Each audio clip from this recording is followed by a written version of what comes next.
But then I came across the woman. I don't know where I stopped with all this. I think I was talking about the race, but let me catch up on it. So I talked about, just in case part of it got cut out, but I talked about white people and, the white girl and how I relate. Look at that sweat on my chest.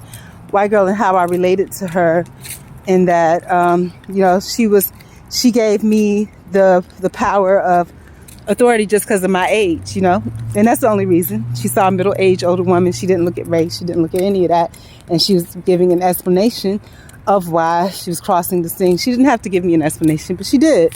And it was not something she thought about it. It was just, her parents probably taught her to respect, just like me. I was taught to respect. So it's a reflex reaction that I'm going to reflexively, give an explanation, and I don't have to.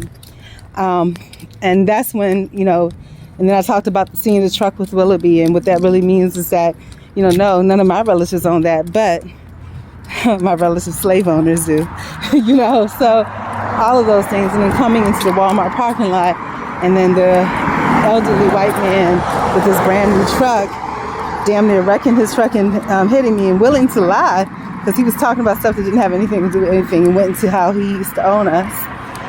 And but that was partially my fault because I played that race card a little bit. I understand that you used to own us, but there's a human being. When you see a human being, you stop and you wait, be patient. You weren't in a hurry. You weren't trying to go anywhere. Ended up at the same place at the same time, and I'm on foot. Come on. But then the other racial issues that I saw, and how it's not racial issues per se, but it's more of, how race impacts me, and what I saw, and me being reintroduced to race, because I never really think about it too much, except when I'm in spaces where I'm trying to communicate with just Black people, because, I don't have much access to my own Black heritage and roots.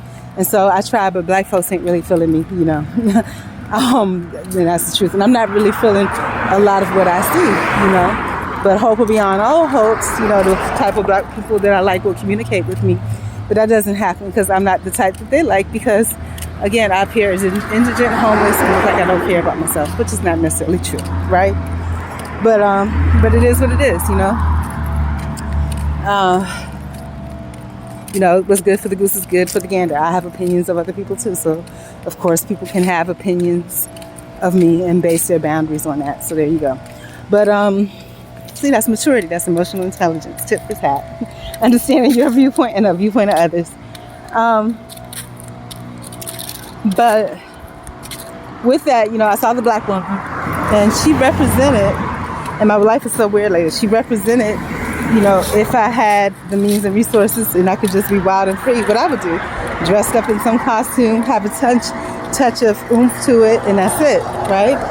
But then the white girl came, and ironically, the policewoman uniform had the fishnet with it, and also the girl with the white girl with the younger white girl with the French maid outfit, whatever, had fishnet too.